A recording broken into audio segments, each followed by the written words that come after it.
जैसे बुलाया तो द्वारिकाधीश प्रभु ने कहा कि ये सूर्यदेव भगवान नहीं, ये जो है सत्राजित है। और जो इनका तेज देख रहे हो ना, ये इनका तेज नहीं है, ये जो कंठ में मणि धारण किए हैं उसका तेज है। अब हर जगह सत्राजित जो है अपना तेज दिखाने के लिए जाते थे, और अब जो है मिल करके जब पुनः जाने लगे तो कहा कि ऐसा है। कृष्ण के परिकरों ने कि यह मणि दे देते हमारे प्रभु को। सत्राजित ने कहा हाँ ठीक कह रहे हो, तपस्या करके हमने यह मणि प्राप्त किया है और मैं आपको दे दूं, ये असंभव की बात है। चले गए और जैसे घर पहुंचते हैं वैसे सत्राजित का एक भाई था। भाई ने कहा भैया आप मणि प्रतिदिन पहनते हैं? कहा हाँ। कहा एक दिन हमको दे दीजिए, हम भी अपनी शौक कर लें, हम भी पहन करके कहीं भ्रमण करें। कहा कि ठीक। मणि को धारण किया प्रसेन ने, और जैसे धारण किया सोचा कि अब भ्रमण करें। अब भ्रमण करने के लिए, शिकार खेलने के लिए चल दिए। तमेकदा मणिं कंठे प्रतिमुंच महाप्रभं, प्रसेनो है मारूढ़ा मृगयायां प्रचरध्वनि। जंगल चले गए शिकार खेलने के लिए, और शिकार खेल रहे हैं, अचानक एक शेर आ गया। जैसे शेर आया, शेर आकर के प्रसेन को मार दिया, और मारने के बाद कौतूहल वश मणि को मुख में दाब करके चल दिया।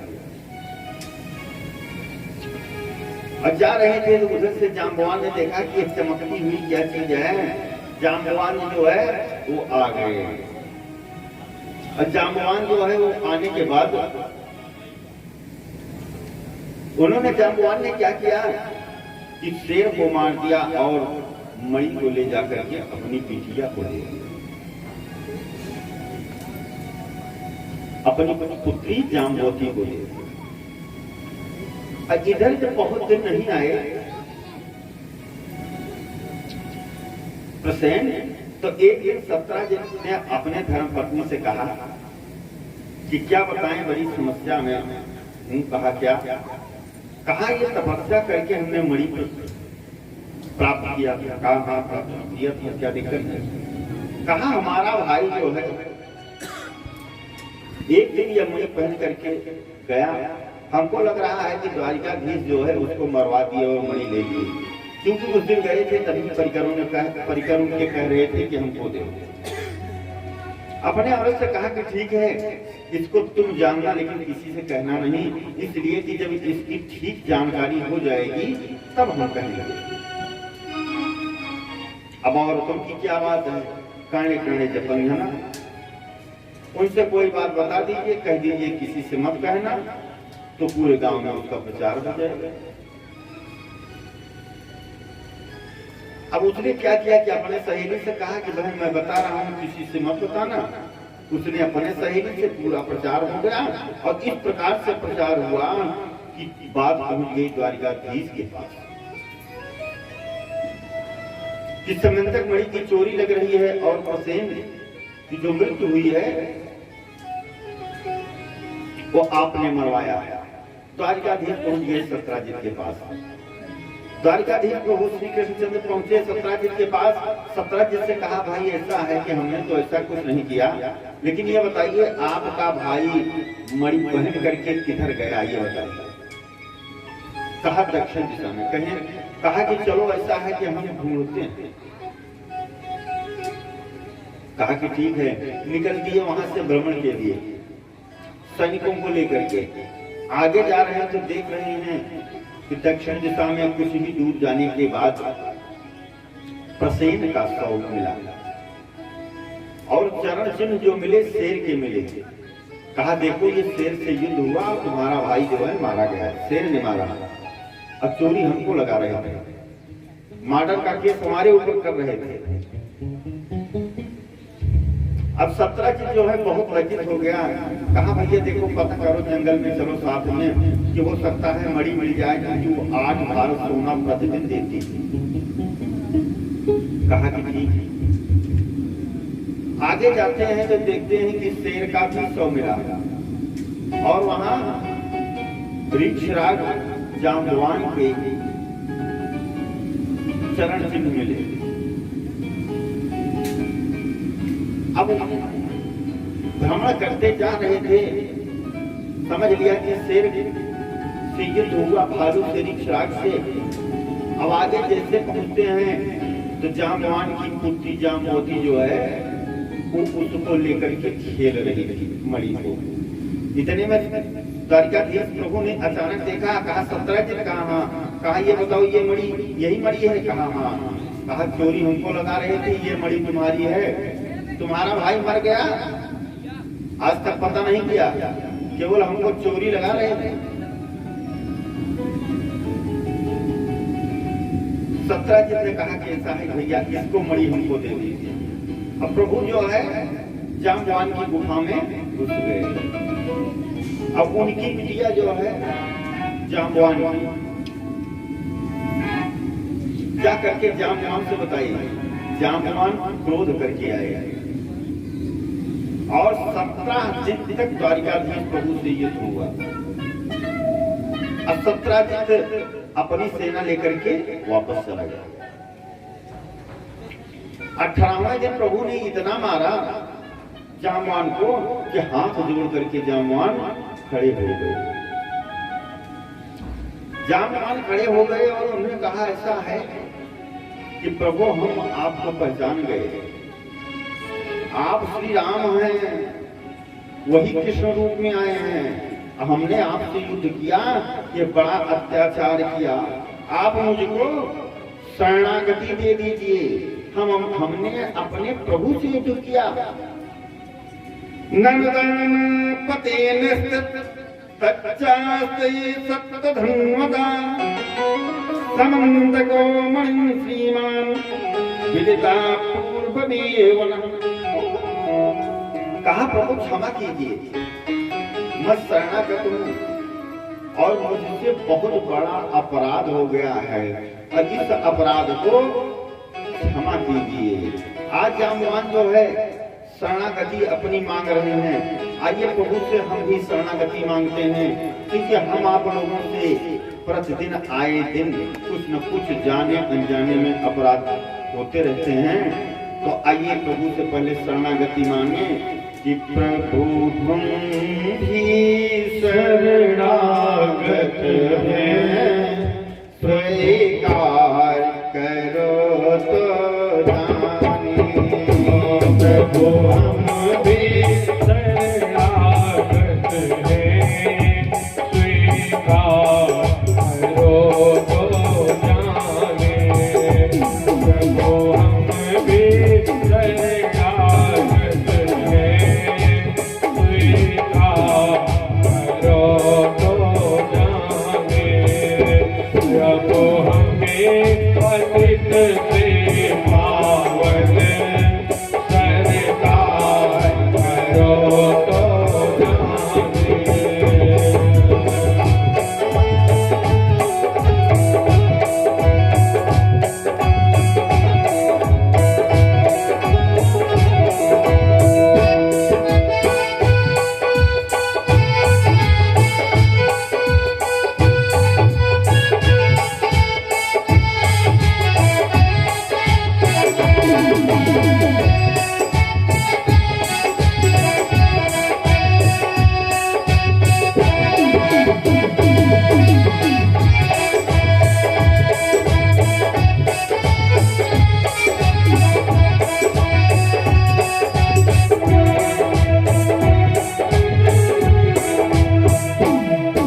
में तन्मय है, यार ज्ञानी तुझ में लय है, ज्ञानी तुझ में तन्मय है, और ज्ञानी तुझ में लय है। हम अज्ञानी अभिमानी, हम अज्ञानी अभिमानी, विस्तार करो तो जाने, प्रभु हम भी शरणागत हैं, स्वीकार करो तो जाने।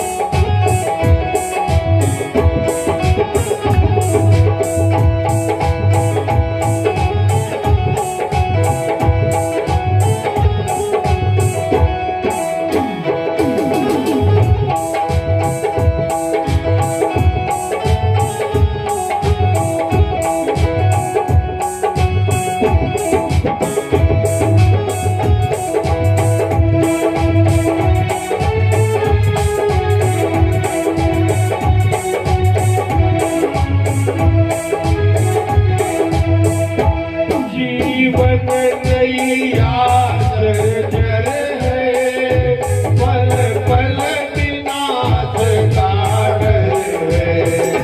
जीवन नैया जर्जर है, पल पल विनाश का डर है।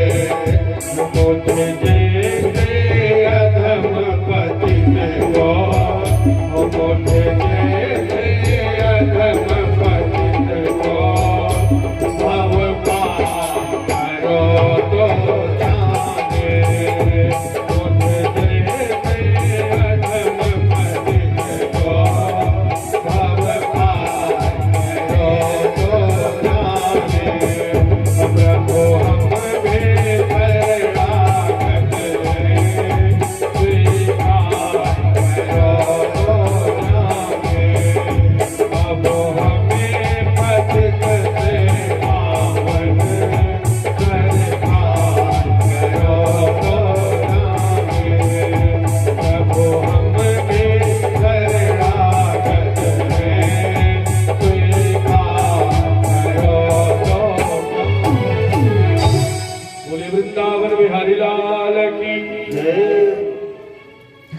इस प्रकार से आज शरणागति जो है जामवान ने प्रभु से किया और हम आप लोगों ने भी शरणागति किया। जामवान ने कहा एक नहीं अगणित अपराध किए हैं प्रभु, क्षमा कीजिए।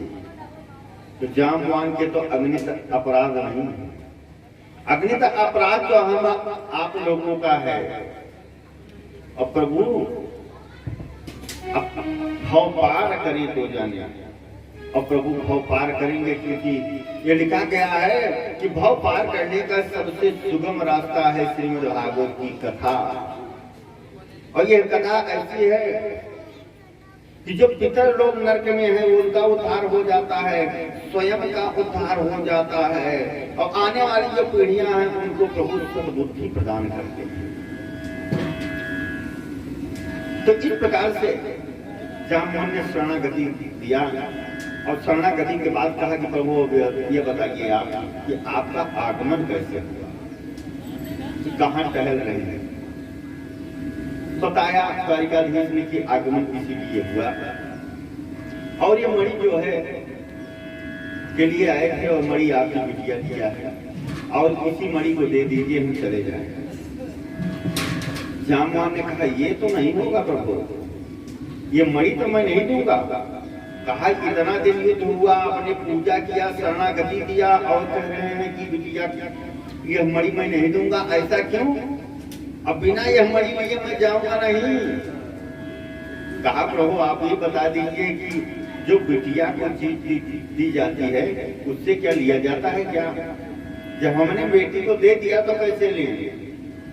कहा भाई बिना, क्योंकि 17 जी तो जान गए हैं कि मणि कहाँ है, लेकिन हमारी भी प्रजा नहीं जान रही है, तो प्रजा को दिखाना है, तो इसलिए मणि जो है ले जाएंगे। जामवान ने कहा कि मणि ले जाओ, दिखा करके वापस ले आओ। कहा नहीं, हम इनको 17 जी को देंगे, ऐसा हमने वचन कर दिया है। कहा ये नहीं हो सकता। कहा हम फिर पुनः युद्ध करेंगे। कहा जामवान लेकिन हम आपसे युद्ध नहीं करेंगे। कहा बीच का रास्ता निकाला जाए।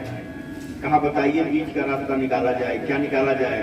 कहा इसी बिटिया को ही हम आपको समर्पित करना चाहते हैं, अब दहेज में आप यही मणि ले लीजिए। बोलो श्री राधे। तो प्रभु का जामवती का विवाह हो गया।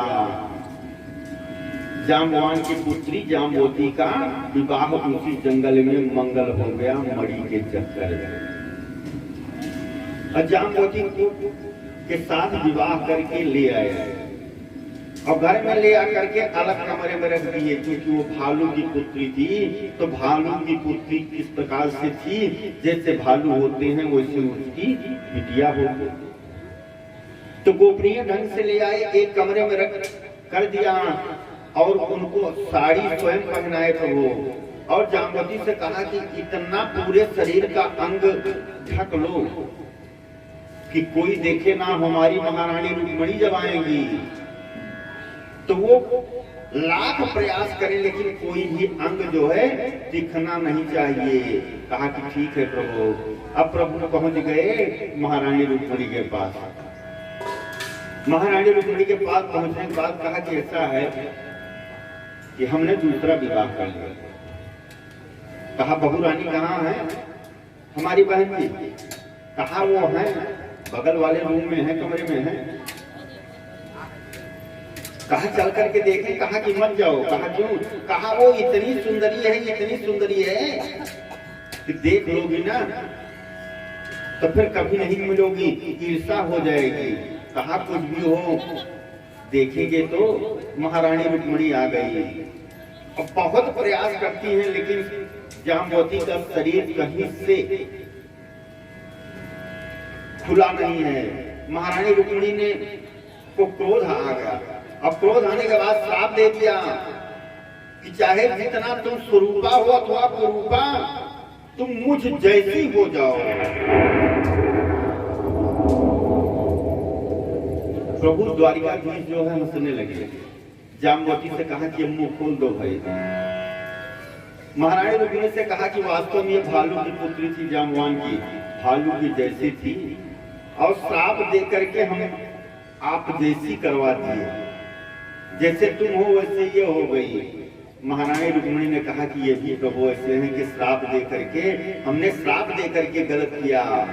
अब जो है जामवती जैसे महारानी रुक्मिणी थी वैसे जामवती हो गई, परम सुंदरी है। महारानी रुक्मिणी को बहुत पछतावा हुआ, लेकिन क्या करें, अब श्राप हो गया। ले आकर के मणि 17 जी को दे दिया। 17 जी से कहा कि ऐसा है कि लो मणि लीजिए। अब मणि जैसे दिया, जनता की हवा 1 मिनट में बदलती है, हवा बदल गई। सब कहते हैं देखो 17 जी, इसका भाई गया था जंगल शिकार खेलने के लिए, मर गया, और ये भाई का जो है भाई की लाश लाने तक नहीं गया, अब चोरी लगा रहा था हमारे द्वारिकाधीश प्रभु की। जनता की हवा 1 मिनट में बदल गई, और इतना बदल गई कि 17 जी जिधर चले क्यों गई।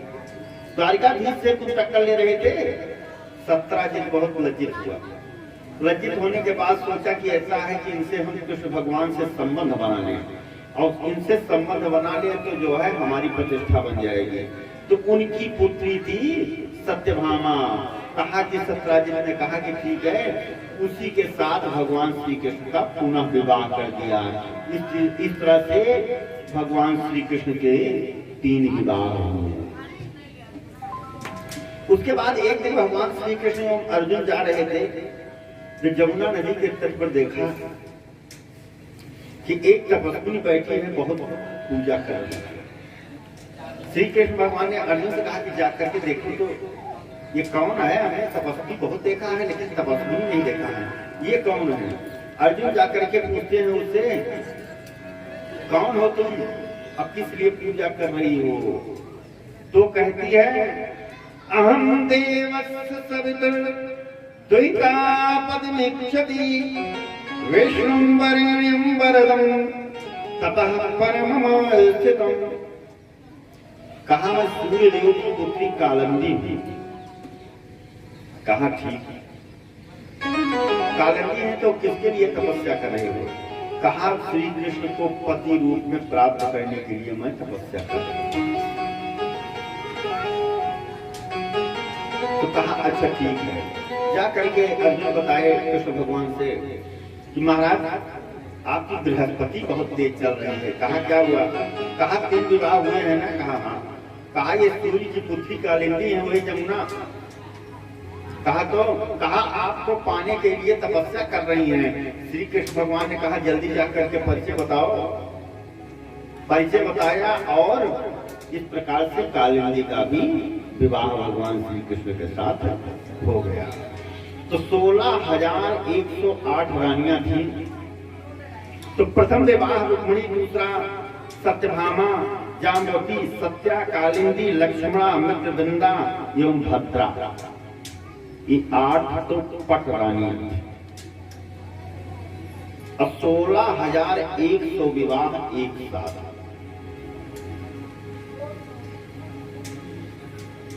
एक भौमासुर नाम का दैत्य था। तो भौमासुर ने जब सुना कि भगवान श्री कृष्ण ने महाराज किया है तो उसने सोचा कि हम इनसे कम थोड़ी हैं, हम भी करें। तो 16,108 राजाओं के ऊपर आक्रमण किया। अब सबको जीत करके सबकी राजकुमारियों को ले आकर के अपने किले में बंद कर दिया। और जब अपने किले में बंद कर दिया और राजकुमारियों को ढूंढ रहा है और राजकुमारियों की सुरक्षा के लिए किले में सबसे बगल कांटेदार वृक्ष लगा दिया। उसके बाद जल चारों तरफ भरवा दिया। उसके बाद सैनिकों को खड़ा कर दिया कि हम जीत करके ले आ रहे हैं, तो पता लगा कि यहीं से कोई आ जाए। ऐसा रास्ता कर दिया कि कोई पहुंच न पावे। और जब इस प्रकार से रास्ता हो गई और उसके बाद चैन से वो सो रहा है, यही पता कर रहा है कि और बताइए। जैसे कृष्ण भगवान ने महाराज किया है वैसे मैं भी महाराज करूंगा। तो एक दिन भगवान ने सोचा, यथा हतो भगवता भाव येन चाता स्त्रियः निरुक्ता एतदा तस्व विक्रमं सारं धन्वतः। एक ही सारंग धनुष लेकर के सत्यभामा को गरुड़ पर बैठा कर और चले गए भौमासुर के किले पर। डायरेक्ट गरुड़ जो है किले पर पहुंच गया। अब किले पर जैसे पहुंचा वैसे अपना 5 जने शंख था भगवान श्री कृष्ण का, उस शंख को भगवान श्री कृष्ण ने बजा दिया।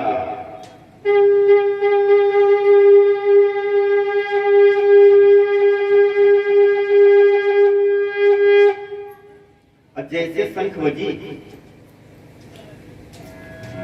5 जन्य धनं श्रुत्वा युगान्तासनीसा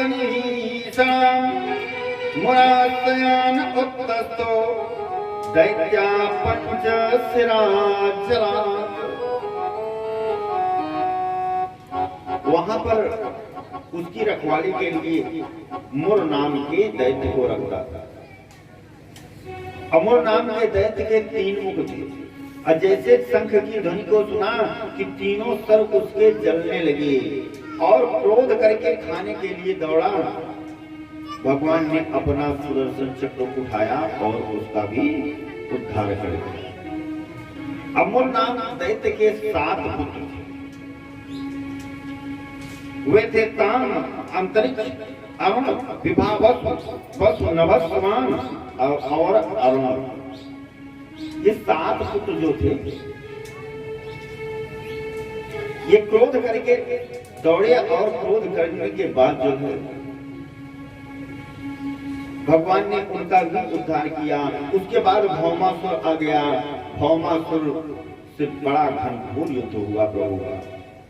और भौमासुर से घनघोर युद्ध होने के बाद जब घनघोर युद्ध हुआ तो उनका भी उद्धार कर दिया। और उनके उद्धार होने के बाद चले गए किले में जो 16,100 राजकुमारियां थी उनको छुड़ाने के लिए उनको जा करके मुक्त किया उस किले से। कहा कि जाओ तुम। जब वो मुक्त हो गई घर जाने के लिए आदेश दिया तो राजकुमारियों ने कहा कि क्या बताएं हम घर नहीं जाएंगे। कहा क्यों? कहा प्रभु नारी जात जो है इस पर लोग विश्वास नहीं करते और माता पिता तो मेरी आशा ही छोड़ चुके हैं। मेरा अब विवाह अभी कहीं नहीं होगा। तो भगवान ने कहा तब क्या करूं? कहा कि प्रभु मुझे स्वीकार कर। भगवान ने कहा तो 16,100 जितनी राजकुमारियां थी सबने माला पहना दिया। तो इस तरह से प्रभु के विवाह हुए 16,108 और सबके 10 पुत्र और एक बिटिया हुआ। इस प्रकार से प्रभु के परिवार की संख्या बढ़ी। जब परिवार की संख्या बढ़ी तो एक दिन प्रभु अपने पूरे परिवार के साथ पुत्र पौत्रों के साथ भ्रमण कर रहे थे। और जैसे भ्रमण कर रहे थे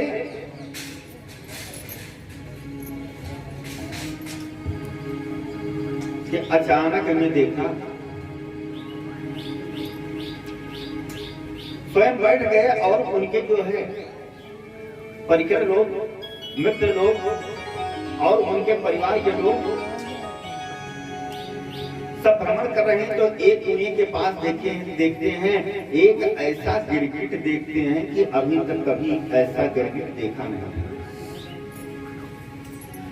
और जब गिरगिट को देखा तो आकर के द्वारिकाधीश प्रभु से बताया।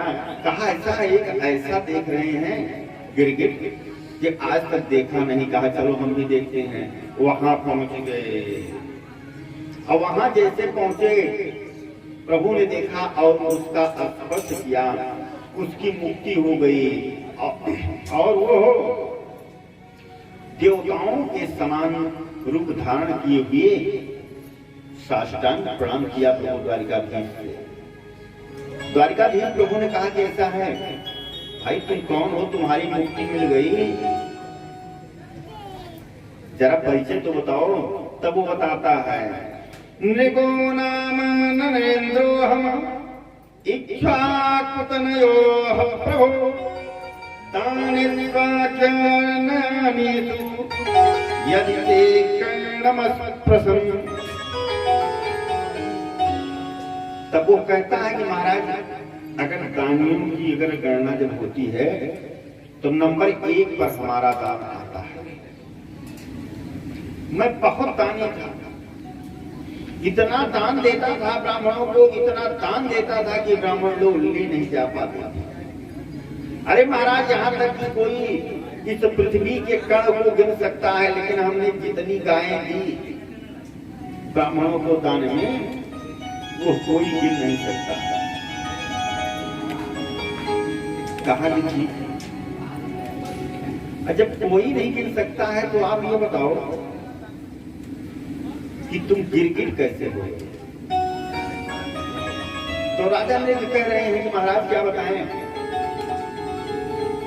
मैं पूर्व जन्म में राजा नल चक्रवर्ती सम्राट,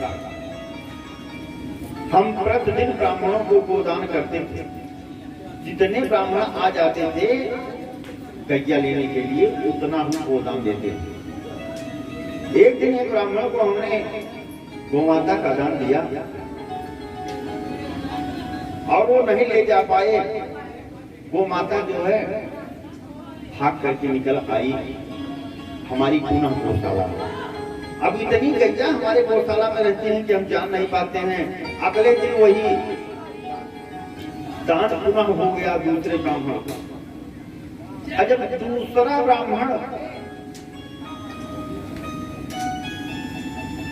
वो माता को लेकर के जा रहा था, तो जो पहले की गाय गायब हुई थी, वो कहा ये गाय मेरी है। दोनों में विवाद होने लगा। अब विवाद यहाँ तक बढ़ गया, कहा कि ऐसा है, हमारे पास आ गया कि ऐसा है कि निष्कर्ष है। तो हम जजमेंट नहीं दे पाए। हमने कहा कि दोनों को हम एक दूसरी गाय दे देते हैं, लेकिन ये विवाद खत्म कर दो। लेकिन दोनों ब्राह्मण जो है विवाद नहीं खत्म किए कि मैं वही गाय लूंगा। इस पर हम कुछ निष्कर्ष नहीं निकाल पाए। किसी के प्रायश्चित से हमारी यह दशा हुई है, गिरगिट क्यों मिली है। द्वारिकाधीश लोगों ने कहा कि ये भी है, लेकिन बूढ़ी गौ का दाम दिया होगा तुमने ना। कहा नहीं महाराज, बूढ़ी गौ का दाम नहीं दिया। कहा तब कैसे दिया दान? कहा पयस्वनीतरणीशील रूपम गुणोपपन्ना कपिला हीम श्रृंगी न्यायाधिकारुप्यखुरा तवस्ता दुकूलमाला भरणा ददावह। कहा पयस्वती दूध देने वाली गाय, और उनकी सींग में स्वर्ण बढ़ा करके और पांव में चांदी का खुर वस्त्र से सुसज्जित करके खूब दान दिया। और न्यायाधिका जो न्याय से धन हमने कमाया है उसको दिया। कहा कि दोनों ब्राह्मणों को हम समझा नहीं पाई इसी से। और जब मेरी मृत्यु हुई तो यमराज ने कहा कि ऐसा है, पहले सुख भोगोगे कि दुख? तो हमने कहा दुख भोग लें, सुख फिर इकट्ठे भोगेंगे। तो हमने सुख भोग लिया, लेकिन आज आपकी ऐसी अहेतुकी कृपा हुई